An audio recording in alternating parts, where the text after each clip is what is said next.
विठ्ठल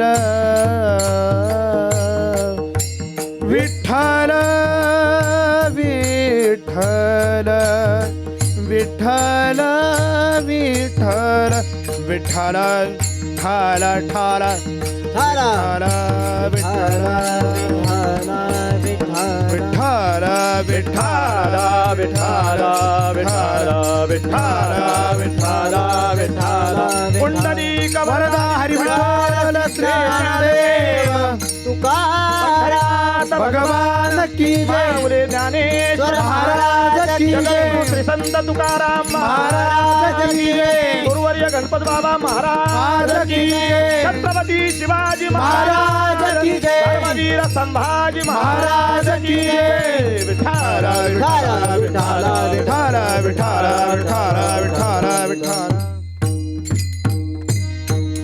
भक्ती ते नमन वैराग्य तो त्याग ज्ञान ब्रह्मी भोग ब्रह्मतनु देहाच्या निरासे पावी जे या ठाया माझी ऐसी काया जवनो हे विठ्ठल विठ्ठल विठ्ठल विठ्ठल विठ्ठल विठ्ठल विठ्ठल विठ्ठल विठ्ठल विठ्ठल प्रस्तुत प्राप्त प्रसंगी कीर्तनरूपी सेवेकरता गायलेला अभंग जगन्मान्य जगद्गुरु वैराग्य मूर्ती तुकोबराय यांचा 4 चरणाचा अभंग आणि अगदी सोप्या शब्दामध्ये भक्तीची व्याख्या, वैराग्याची व्याख्या आणि ज्ञानाची व्याख्या सांगणारा असा अभंग आजच्या सेवेकरता निवडलेला आहे.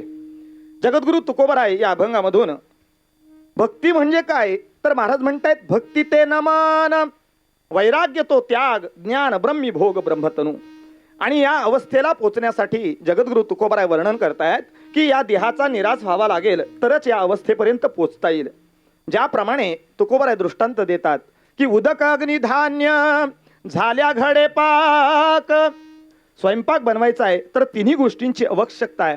त्याचप्रमाणे जर त्या परमात्म्याला प्राप्त करायचा आहे, परमार्थ करायचा आहे तर साधकाकडे भक्ती पाहिजे, ज्ञान पाहिजे आणि वैराग्य पाहिजे. या तिन्ही गोष्टी ज्या वेळेला एकत्र येतात त्याच वेळेला परमार्थाची आपली चांगली दिशा आणि आपल्याला प्राप्त होते. पण बऱ्याच वेळेला जगद्गुरु तुकोबरायांना